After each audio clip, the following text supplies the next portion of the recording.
고전문법 이론에 대해서 공부를 좀 했죠. 자, 오늘은 유형 28번째 고전문법 문헌 관련해서 지문과 더불어 풀어보겠습니다. 여러분, 고전문법 문헌 그리면 가장 많이 나오는 지문이 훈민정음 언해본의 세종어제 훈민정음입니다. 뭐 잘 알려진 바로 나라말씀이 빈국에 들어 문자를 서로 사마티한 열세 이런 한글 번역본이 있죠. 그 지문이 문법적으로나 어학적으로 굉장히 중요한 지문이에요. 그 외에도 용벼천가 등의 지문이 빈출합니다. 자, 지금 보게 되면 출제 경향에 고전 문법과 관련된 문헌의 예와 문법적인 특징을 꼼꼼하게 학습하자. 이론적 토대가 되어야겠죠.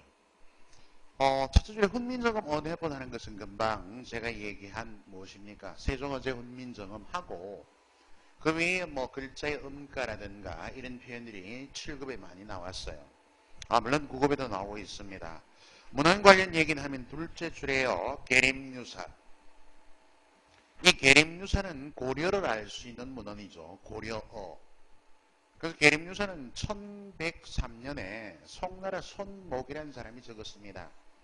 송나라 서장관인데 이 친구는 외교관으로 우리나라에 머물다가 고려 연구를 해서 356개 어휘를 한자로 적고 있어요. 한자. 한자의 음을 따서 고려를 표기하고 있는 겁니다. 자, 그리고 동국정운은 세종 때 나온 문헌이죠. 이 동국정운은 지난 시간에 제가 얘기했는지 어땠는지 모르겠지만 세종대왕이 비록 훈민정음을 창제했다고 하나 한자도 굉장히 소중히 여겼어요. 그래서 한자에 우리 이 나라의 한자음이 있고 중국의 원음이 있겠죠.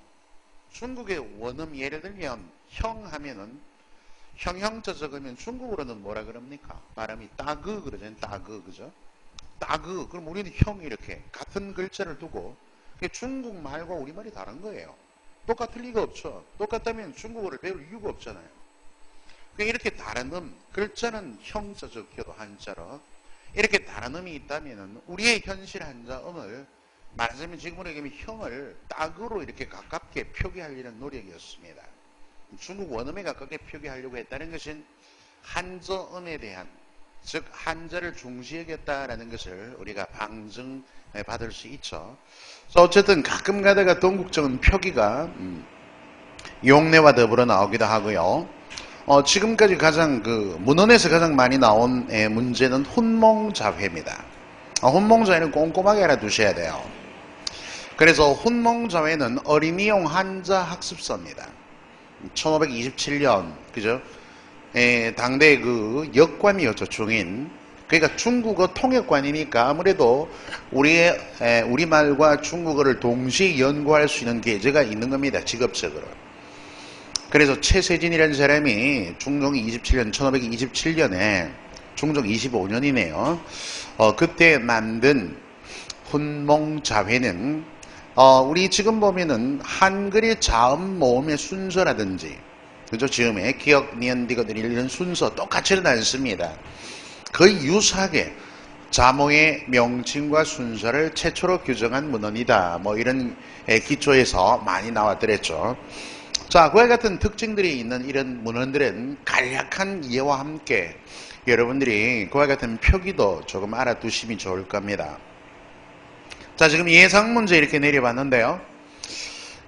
보니까 지금 첫 번째 지문은 고등학교 교과서 지문입니다.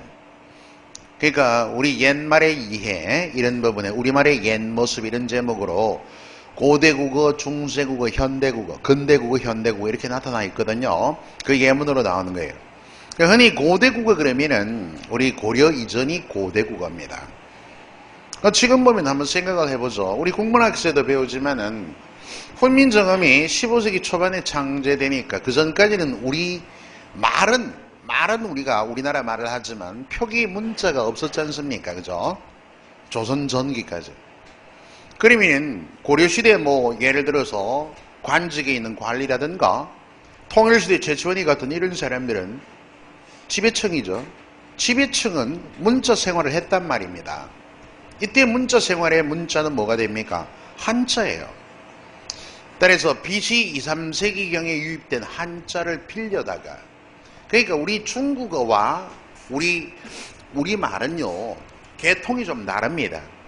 그러니까 우리 한국어는 알타이 어족이고, 중국어는 인도 티벳, 중국 티벳 어족이에요. 다른 말로 인도 차이나 어족이기 때문에 어순도 같지 않고 여러 가지 차이가 있습니다.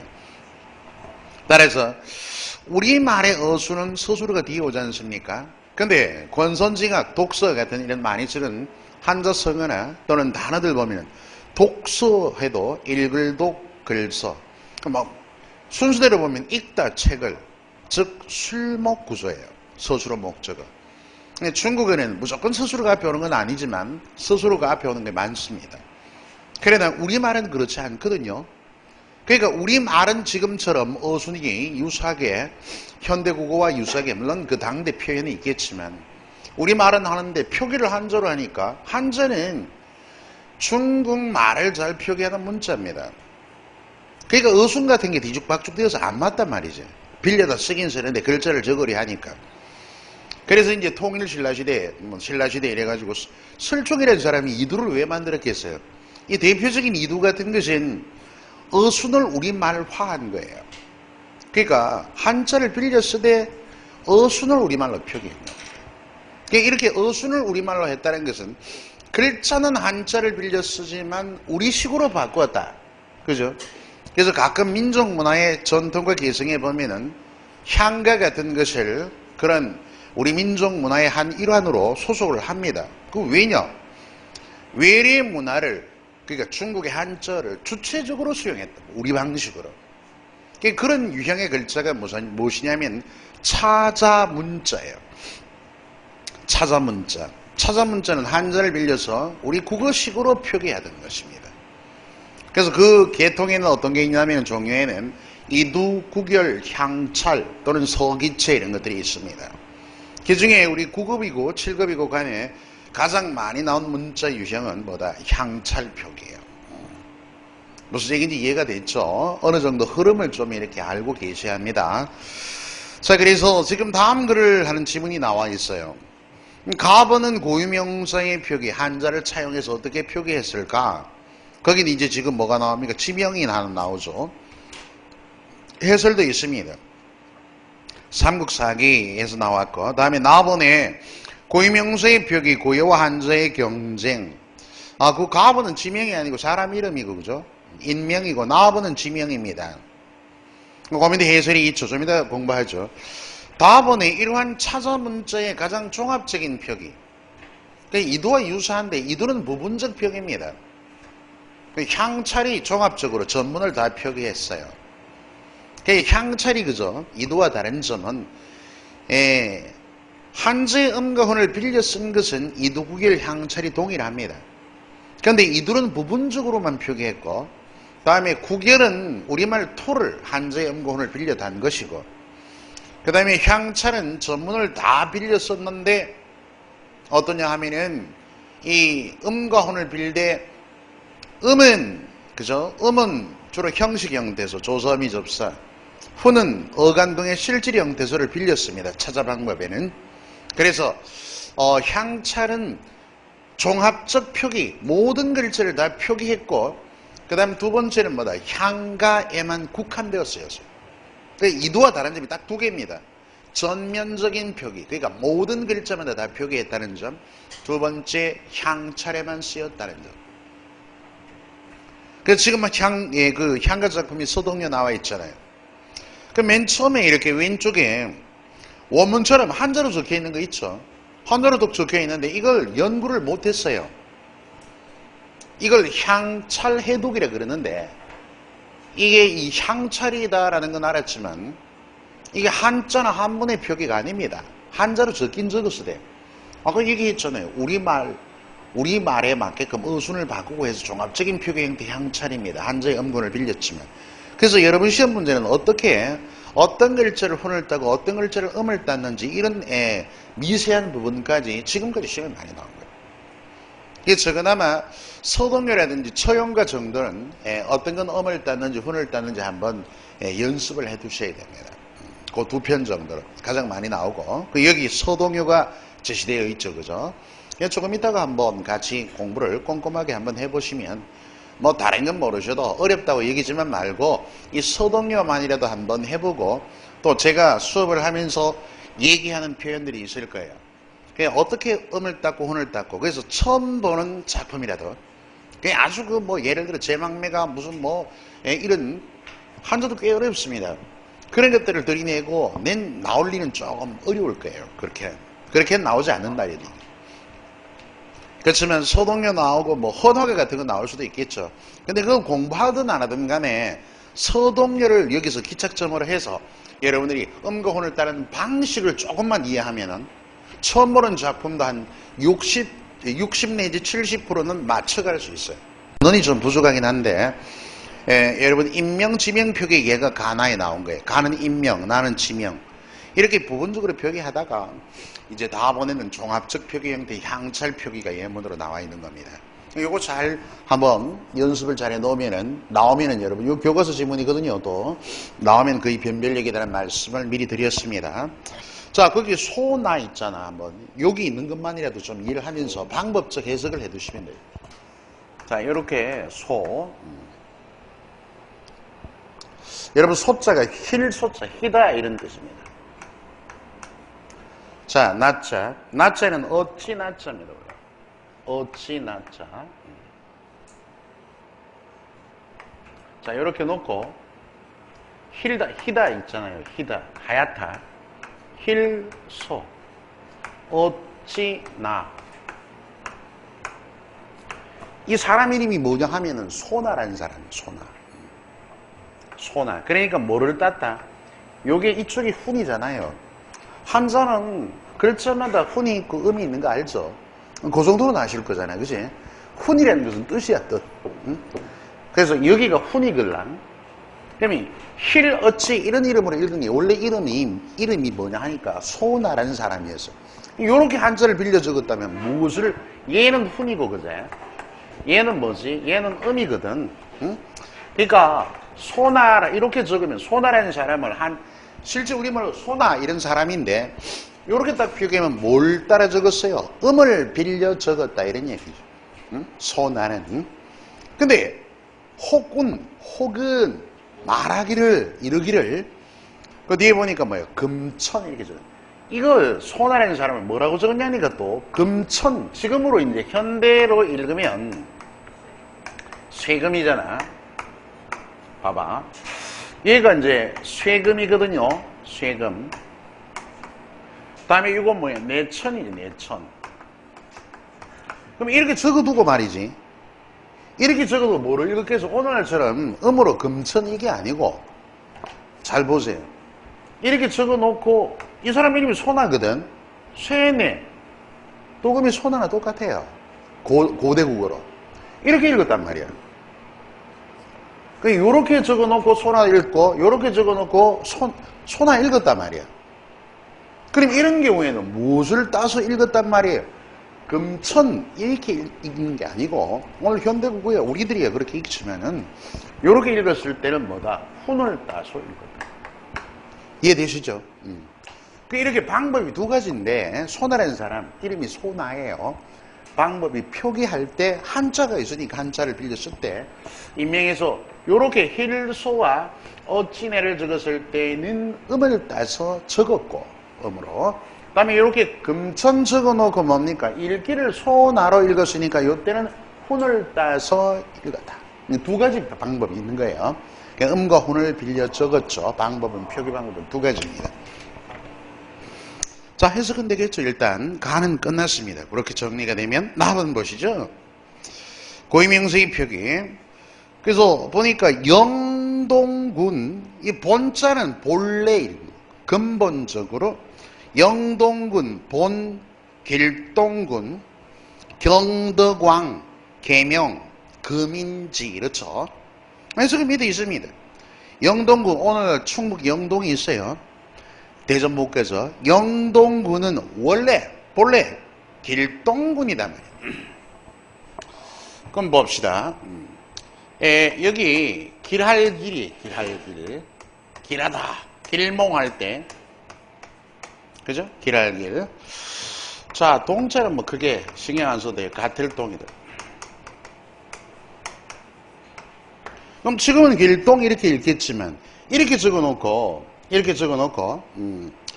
여러분들 여기는 지금 보세요. 이 사람 이름이 뭐냐 하면 소나예요. 소나. 우리 발음으로 지금 현대국어로 이렇게 적었지만 고대에는 이건 뭐가 없었습니까? 한글이 없었잖아요. 이름이 이겁니다. 여긴 음을 따고 여긴 혼을 땄죠. 여기 보면은 이건 뭐냐 하면은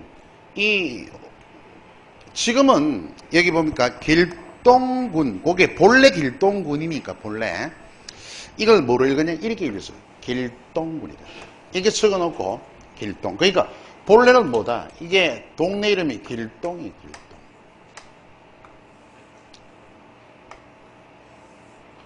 자, 길동인데 길동 이렇게 읽었는데 그 뒤에 보니까 뭐라고? 영동군, 본래 길동군인데 앞에 영 뒤에 어떻게 읽었다? 영동군으로 읽었다. 그러면 영자 한번 볼까요? 영, 동자. 군은 뭐 똑같으니까 얘가 뭐냐면 길영입니다. 길다. 영원하다 할 때 길영자. 다음에 이거는 같을 동이죠.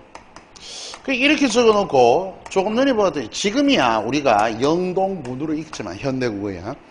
이걸 이렇게 적어놓고 뭐로 그 당대는 뭐로 읽었다? 길동이라 읽었단 말이야. 길동 동네 이름이. 그러면 어때요? 여기는 훈을 땄고, 그지? 훈. 여기는 뭐 땄어요? 음을 땄죠. 훈과 음을 이렇게 동시에 땄. 자, 이런 겁니다. 그래서 이렇게 고유와 경쟁이 혼효되다가 그 다음에 종합적인 표기 한번 봅시다. 그게 가나다입니다. 이제 향찰이에요. 향찰. 다른 건 모르셔도 요것만 좀 알아두시면 되겠다라는 제가 수업 전에 얘기를 드렸습니다. 지금 보니까 서동요예요. 한번 조용히 적어볼까? 차근히 한번 적어보세요. 서동요.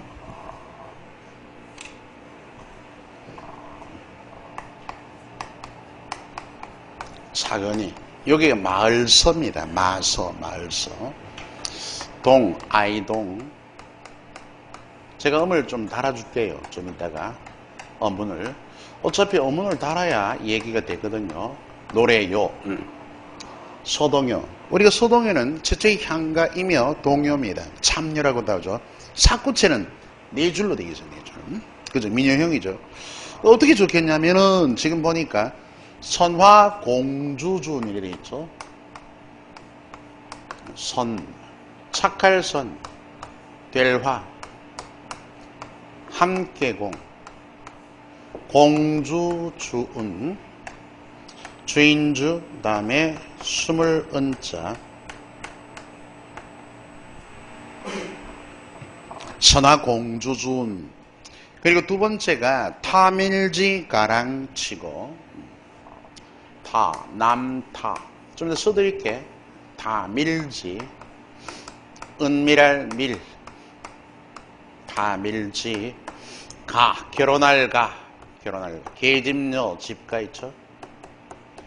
가랑, 졸량, 치고, 둘치자. 두다. 고, 예고. 자, 길이가 좀 길죠? 선화, 공주, 준, 음으로 하면 그래요. 타밀지, 가랑치고. 그리고 이제 마동방을, 여긴 발음으로 치면 서동이지만, 자, 서동, 방, 방방자, 세 을자. 그 다음에 마지막 행이 그죠? 야의 묘을 폭연거요. 야가 밤야자입니다. 밤야. 야을, 야의네.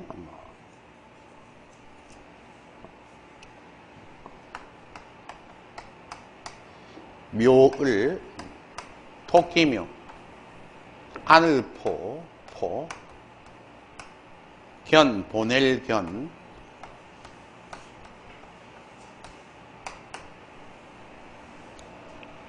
야의 묘을 포견거여. 다음에 갈거, 같을여. 자, 이렇게 딱 적혔어요. 이런 식으로 삼국유사가 한자로 적혀 있습니다. 한문으로. 요즘 군이 이래가지고 택시 같은 거 보면 우리 대구에 삼국유사의 고장 뭐 무슨 군이, 그 삼국유사를 누가 적었어? 일현이라는 스님이 적었잖아요. 고려시대. 그때는 뭐 한글이 없잖아. 그 삼국유사는 삼국사에 한문으로 적혀 있습니다. 그래서 거기 삼국유사의 14편의 향가 작품이 수록되어 있다. 아시죠? 배경설화가 쭉 있고 그 뒤에 이제 이렇게 적혀 있어요. 이 해독을 1920년까지 못했습니다. 향찰 해독사 그러면 참고로 이 향찰을 우리가 신라시대 때 향가다는 정도로는 알고 있었지만 해독은 언제부터면 1900년 지나야 됩니다. 그 세계적으로 가장 먼저 한 사람은 소창진평이라는 사람. 이 사람이 세계 최초로 향차를 해독했어요. 일본애입니다. 오쿠라 신베이. 오쿠라 신베이라는 친구인데 이 사람은 동경대학의 교수였어요. 1920년입니다. 최근 조선의학사. 여러분들 20, 30년대 되면 원래 조선 총독부가 우리를 지배하고자 할 때 문화말살 정책을 많이 해갔죠. 그래서 한국의 문학 작품이나 한국의 문화 이런 걸 연구를 많이 했어요. 일본 애들이. 지원금을 줬습니다. 그래서 일본 그 본토에서 이 지원금이 나가고 하니까 요즘에도 우리 대학에서 대학 교수가 어떤 연구 논문을 쓴다 하면은 국가 지원금이 나갑니다. 마찬가지예요. 그러니까 이 친구가 이제 뭐 여러분 생각해 보면은 일본의 가나 같은 것은 한자를 약간 변형해 쓴 거 아시죠? 한자와 밀착돼 있어요. 글자 자체가. 소창진평이라는 친구가 그런 이 당대의 상황을 생각해 보면은 한국의 그러니까 조선이죠. 조선의 그 여러 가지 문화적 요소 가운데 향차를 연구한 거예요. 이 사람이. 그래서 조선의학사라는 책을 냈는데 거기서 향차를 세계 최초로 해독했습니다. 이때가 또 일제강점기 아닙니까? 그죠? 3.1운동 벌어진 직후 아닌 거죠. 그래서 양주동, 원래 양주동님은 뭐 너무나 유명한 원래 영문학자세요, 이분이. 호가 무엔드. 영문학자, 국문학자 이래 되죠. 수필가이기도 하고. 그래서 일제강점기인데 불구하고 일본 놈이 우리의 고유한 향가인 향차를 해독했다. 이건 뭐 센세이션한 사건 아닙니까? 안 그래도 뭐 나라가 지금 식민지한데 거기다가 우리의 고유적인 문화 코드를 얘네들이 먼저 연구했다면 그건 뭐 완전 자존심 먹칠이죠, 그죠? 그래서 양주동님이 이제 두문불출해서 이 향차를 해독한 게 원래 제목이 고가연구인데 고시가연구인데 고가연구에서 향차를 집대성했어요. 그러니까 우리가 보통 여러분 향차 그 고등학교 작품이 이렇게 보면은 문학 작품이나 이게 문학 과목 공부 배우실 때 국어 교과서에도 나오는 이런 작품들 보면 뒤에 뭐 양주동 주해 또는 내지는 뭐 김환진 역 뭐 이런 식으로 해독한 사람의 이름이 나옵니다. 반드시. 그래서 이 양주동 그 이후에 뭐 김환진 서울대 교수님이죠. 가장 많이 이제 향철해독에 공헌을 한 사람입니다. 그리고 뭐 서재극 박사, 최정여 박사 뭐 이러신 분들이 쭉 있습니다. 향철해독에. 어쨌든 우리는 김환진 씨가 해석하든 양주동님이 해석하든 지금 이분들이 언제 걸로 의역을 했냐면은 이렇게 놓고 이걸 신라의 노래거든요. 근데 한자를 빌려 썼는데 어떤 걸 엄을 따고 어떤 건 혼을 땄는가만 알면 돼요. 해독을 할 때 15세기 표기로 해독했습니다. 왜 그럴까? 15세기 표기가 아무래도 우리가 한글로 표기할 수 있는 상한선이 창제당대까지 올라간다 해도 15세기 더 이상은 못 올라가요. 그러니까 아무래도 지금의 현대 국어하고 예를 들어 이게 지금 신라의 노래란 말이야. 지금 현대국하고 신라하고 15세기까지 표기는 가능해, 해독을 할 때. 그럼 15세기 표기하고 신라하고 어느 게 더 인접성이 있느냐면 15세기가 훨씬 신라 말에 가까웠을 것이기 때문에 15세기로 표기한 거예요. 그래서 보면은 양주동님이 해석을 어떻게 내려놨냐면 이렇게 해놨어요. 그 뒤에 있죠, 그지? 선화공주님은 남몰래, 요건 지금 현대국으로 해놓은 겁니다. 양주동님이 이렇게 얘기해놨어요. 한번 보시죠. 선화 비슷합니다. 선화공주님은 선화공주님은 그대로 뭐 15세기로 적어볼까요? 남그서지 얼어두고 그서지, 여러분 이런 표기 좀 보신 적이 있을 거예요. 얼어두고 마동발, 예, 마동발 밤에 몰 안고 가다. 자, 이것이 양주동님이 해석을 해놓은 거예요. 15세기 표기로. 왜 15세기 표기를 했는가는 내가 설명을 드렸습니다. 하나라도 정확하게 아는 게 중요해요. 해석을 하면 이래요. 선화공주님은 남 모르게 얼다는 15세기 결혼하다 정을 통하다면 그 정을 통해 두고 마동방을 밤에 몰래 안고 가다. 이런 내용입니다. 그 내용면에서 보면 선화공주 굉장히 엄당하죠, 그죠? 생각해 보세요. 여자가 냅다 나서가지고 사랑한 공주입니다, 여자가. 그래서 사랑한 남자를 이렇게 끌어안고 자기 침실에 들여가지고 뭐 서로 정분을 통하다 뭐 이런 내용 아니겠습니까? 그러니까 선화공주의 비행, 이 내용만 가지고 하면은 거기서 바로 선화공주의 비행한 것은 결국은 이 노래가 참요라고 했잖아요. 정치적인 민요라 그랬잖아요. 의도적으로 불리게 한. 그렇다면 어떤 의도인가가 나와 있죠. 선화공주를 이렇게 아주 나쁜 여자로 모함을 함으로써 쫓겨나게 만들어서 자기 아내가 되게끔, 이런 의도가 누굽니까? 바로 여기 서동의 마음속엔 그런 의도가 있었던 그런 작품입니다. 선화공주를 모함한 거예요. 여러분 배경수를 아시지만은. 자, 어쨌든 이렇게 해석했을 때 제가 향찰 해독의 기본이 뭐냐 하면은, 해독의 기본, 물론 한자의 음건을 아셔야 됩니다만은 가장 골격만 얘기하면은 실사 그래요. 실사. 그래서 실사, 이게 실질 형태소입니다. 어간이라든지 일반적인 뭐 명사 이런 거, 실질 형태소는 뭐 했다? 실제로 뜻을 지닌 것은 훈으로 읽었다. 8, 90% 그래요. 그리고 호사는 형식 형태소잖아요. 현대국의 형식 형태소는 어미, 조사, 접사입니다. 그 어미와 조사 따위는 뭐로? 음으로 읽었다. 물론 100% 그렇진 않아요. 이 기본입니다, 얘가.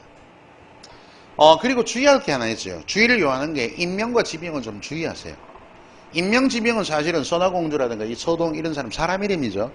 그럴 때 이건 훈을 보통 음을 따기도 하고 훈을 따기도 하고 여러 가지 방법이 있으니까 그건 좀 익히 알아두셔야 됩니다. 인명과 지명은. 다른 건 뭐 일반적으로 인명, 지명을 가지고 잘 묻진 않아요. 자, 일단 보시면은, 그럼 한번 보자고. 아무것도 모른다고 생각하고 여러분 해석이 한 글자 하나씩입니다. 선화공주, 여기 해석이 뭐예요? 님은, 그죠? 님은. 다음에 남타니까 남 모르게 얼어두고, 다음에 서동방을 야의 묘을 밤에 몰 안고 가다. 대충 이래요, 맞추면은. 그래서 한번 어문을 조금 달아볼게요. 어문을. 선화공주님은 착할선 델화 함께공 주인주입니다. 선화공주는 착하게 되어라 함께 주인아, 이런 훈으로 해석했을리 만무합니다. 그 인명은 주의하라고 그랬죠.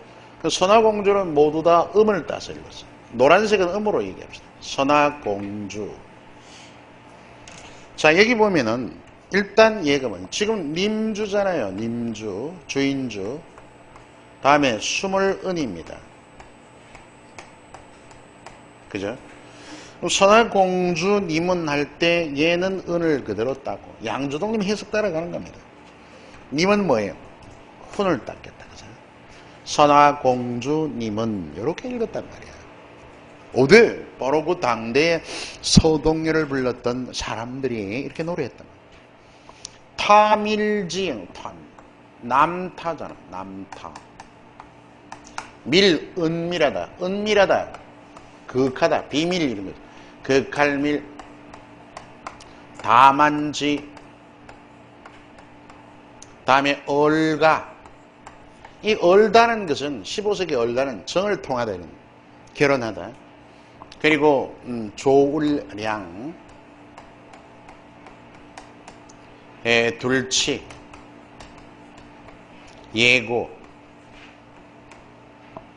자, 그러면 일단 먼저 해석을 해놓고 봅시다. 남, 그스지, 어러, 두고. 약간의 뭐 받침하고 조금 헷갈리는 곳이 있긴 하지만, 남, 그스지, 어러, 두고. 그 다음에 여기 보니까 마서. 마을이다. 마서. 아이동. 그 다음에 격자 모양의 방. 방방이죠. 그리고 새을. 자, 여기 보면은 밤야. 어조사. 어조사는 뭐, 이 기능만 얘기하니까, 일단 어조사의. 예, 토끼묘. 새을. 아늘포. 아늘포. 보낼견. 보내다. 뭐 고로도 도금이 됩니다. 예, 갈거. 갓틀. 여 또는 갓틀 다로도. 이건 좀 이따 이거. 자, 그러면 이제 해석한 대로만 일단 방법적으로 한번 모색해두고 요 사람 인명은 주의하라 그랬죠. 마동방을. 그 다음에 밤에 요것은 묘글은 한자입니다. 두 글자를 한자로 특이하게. 요래 몰. 그죠? 그러니까 밤에 노란색이 의미죠. 밤에 안고 가. 자, 보세요. 안고 가. 이런 걸 있지. 어떤 사람은 가따에서 훈을 땄다. 어떤 사람은 뭐 가따에서 음을 땄다. 훈음차라고 하는 사람도 있고. 고에서는 가따로 해석되기 때문에 훈을 땄다. 삼각형만 해두세요. 훈음차. 또 대다수가 이제 뭐 훈을 땄다라고 말합니다. 요 글자. 뭐 한두 개 약간 비껴되는 것도 있어요. 자, 이렇게 한번 보면은 선화공주님은 남그스지 얼어두고 마동방을 밤에 뭘 안고 가다. 이렇게 해석이 됐거든요. 딱 이렇게 맞추었죠. 이렇게 연습을 딱 해두고 일단 보시면은 여러분들이 여기 실질 형태에서 형식 형태 해석이 돼 있잖아요. 그럼 봐봐. 원리가 있어. 선화공주님은 할 때 봐봐. 여기 이제 해석을 딱 해놨는데 보면 선화공주 사람 이름 주의하고, 그죠? 마동이 사람 이름 주의하고. 그럼 보시면은 이걸 현대국으로 님은 아닙니까? 임은 이래 되니까 님은 실제 뜻이 있단 말이야. 여러분이 현대국어 번역해 놓은 걸 가지고 딱 생각을 해보세요. 선화공주님은 남 그스지 얼어두고. 이건 어간이죠, 따지면은. 그 다음에 마동발. 밤은 뭐예요? 체언이잖아. 얘는 조사. 뭘 하는 것은 음으로 읽고 특이하다 그랬죠. 그 다음에 안따의 어간, 가다의 어간. 이렇게 실제로 뜻을 지닌 것은 훈을 따지거든. 그리고 선화공주님은 남그스지 어미, 요건 조사. 어미, 조사. 마동발, 여긴 조금 약간 변화가 있지만, 그 다음에 밤에 조사. 뭘은 특이하다 그랬죠. 안고 어미, 다음에 종결형 어미. 어미와 조사들은 음을 땄다. 그럼 봐봐. 대부분 우리 그 시를 적을 때 있잖아. 지금의 한행이지만 선화공주님은 끝 글자는 끝글자는 전부 대다수가 명사형으로 끝나지 않으면 어미 아니면 조사입니다. 끝글자 한번 생각해 보면. 그죠? 끝글자 나오면 대부분 95% 음을 딴 거예요. 왜? 어미이고 조사이기 때문에. 그런 것들이 방법적 접근입니다. 자, 한번 연습해 봤는데, 그 정도 얘기하고 한번 보죠. 1번에 가다에 대한 설명으로 적절하지 않은 것은 가나다. 금천은 한자의 뜻. 그러니까 이게 금천이 아니고 소나를 읽었으니까. 그죠? 다음에 소나는 한자의 다음에 영동은 한자의 음을 이용하여 영자리, 이거 영동의 길동, 여기 해석했잖아, 전부 다. 그러니까 길은 뭐다? 길령이니까 훈을 따서 읽는 것을 음을 따서 읽었다. 이렇기 때문에 답이 되겠죠. 그죠? 자, 1번이 3번이 답입니다. 자, 서동에서는 한자의 뜻을, 동은 마동이를 이렇게 가, 저기 내가 주의하라 그랬죠. 요건 훈을 땄고 요건 음을 땄습니다. 자, 2번 다에 대한 향찰 금방 공부한 설명을 알맞춰 하는 것. 향찰이 표기되어 있고 주술적 성격은 없어요. 이 노래는. 서동에는 여러분 동요고 참요, 정치적 예언의 민요이지 주술적인 뭐 기원을 하거나 빌거나 뭐 이런 내용이 없습니다. 선화공주를 모함하고 있다. 내용적 차원. 그리고 형식상 사구체입니다. 자, 기억의 표기 방식과 유사한 예로 볼 수 있는 것은, 그 기억을 볼 것 같으면 이런 금천은 뭘 땄어요? 훈을 딴 거라. 곤란하니. 그럼 거기 보죠. 요건 응용 문제인데 뭐 나옴직한 얘기입니다. 3번에 1번. 일단은 거기 보니까 이렇게 돼 있죠. 이렇게 적어놓고 뭐로 읽었냐면 밤실로 읽었다. 밤골. 요걸 읽기를 밤골로 읽었다. 밤골 읽기. 밤이 많은 아니는 골. 이렇게 읽었다면 요거 보죠. 이게 밤률입니다. 밤률. 다음에 골곡이에요. 지금의 율곡이 이렇게 있겠지만 음으로. 그럼 이걸 놓고 밤골로 읽었으면 무엇을 땄겠다? 밤골, 훈을 땄다. 되겠습니까? 밤골로 읽었다. 답은 1번이죠. 둘 다 훈을 따시니까. 서울 SEOUL은 여러분 전음법이란 거 알죠? 로마자 표기에 음을 그대로 SEOUL, 국어의 로마자 표기법이 나오잖아요. 전음법, 음을 따져요. 김슬기, 비파슬 기운기는 비파와 기운이다 이런 뜻이 아닙니다. 김슬기, 그죠? 비파슬 기운기 음을 따고. 새우깡 해놓고 뭐래요? 세구강 이래 놨죠. 세구강. 과자 이름인데 이건 세구강이 음이 발음이 비슷하기 때문에 갖다 붙인 거예요. 그래서 금천처럼 금천이 아니라 금천으로 적어놓고 소나로 읽은 것을 이해한다면 훈을 딴 것을 고르시오. 바로 여기 요것의 1번이 정답입니다. 이렇게 음과 훈을 딴 형태들의 표기. 그 다음 4번 보죠. A, B 중 한자의 뜻을 차용한 것. 훈을 읽은 것 골라라. 4번에. 그럼 봐봐. A, B는 A, B, C 다 아니죠. 이걸 아무것도 몰라도 내가 얘기했잖아. 그 해석을 쭉 보면 선화공주님은 동그라미.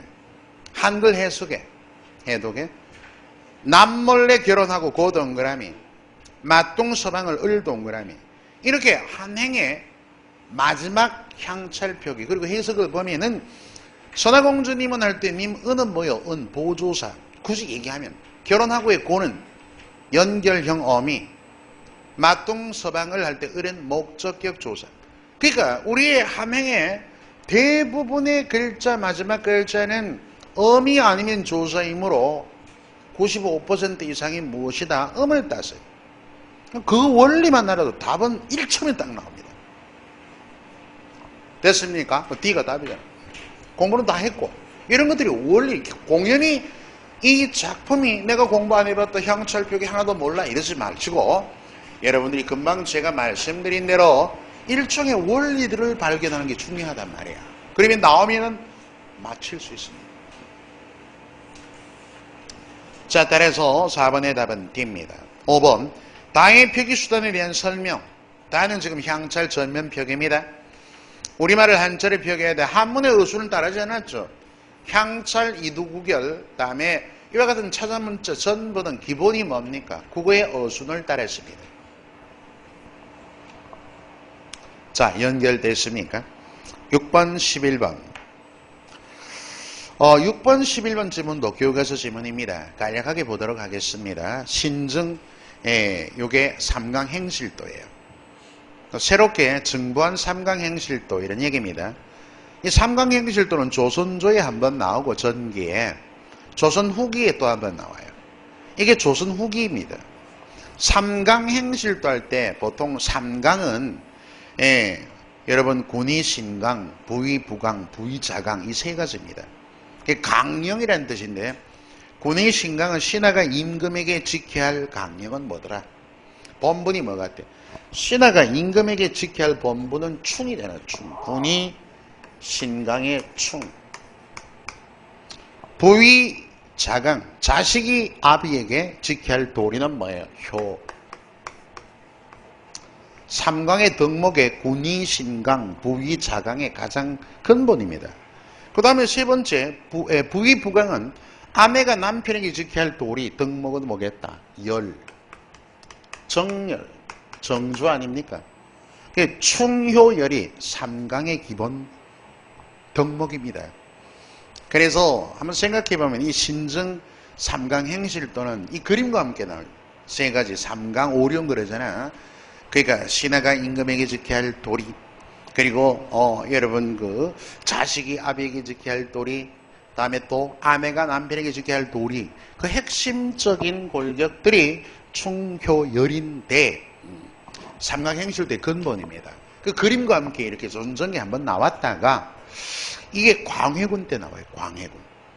그러면 광해군 때 왜 이 신증 새롭게 증보해서 삼강행실도를 이렇게 그 당대 표기로 적어 놓았을까? 그림도 있습니다, 원래. 한번 생각해 보세요. 여러분, 전쟁이 일어나면서 조선 후기가 어떻게 됩니까? 신분제가 와해되어 가요. 그 이유가 평민이 성장하고 사대부의 축의 권위가 실추되고 이건 모두 전쟁 때문에. 그러니까 전쟁이 산업공상이라는 신분 질서가 확고했던 조선 전기와 중기, 여러분 또 사색당파 있죠, 그죠? 일본에 수신사로 갔던 사람 황용길이하고 막 서로 대립해가지고 임진왜란이라는 지금으로 보면 한국전쟁이 따지고 한국전쟁이 한국과 일본의 전쟁 일어나게 되지 않습니까? 조선 전후기가 갈리게 되는데 그 전까지 아주 권고했던 신분제가 와해되어 갑니다. 그러니까 평민들의 입장에서는 전쟁의 가장 큰 피해자는 없는 사람이에요. 그죠? 있는 놈이 있으면 피하고 뭐 골속골속 숨고 안 하겠습니까? 지금도 마찬가지입니다. 그러니까 여태까지 양반들이 우리를 지켜줄 줄 알았는데 그렇지 않다라는 얘기예요. 그래서 평민의식이 양반이면 다냐? 여기서부터 평민의식이 심리적으로 발현되는 겁니다. 자, 이렇게 보면은 지배 이데올로기에서, 그죠? 중세 지배 이데올로기에서는 지배층이 있고 피지배 계층이 있어야 가능해요.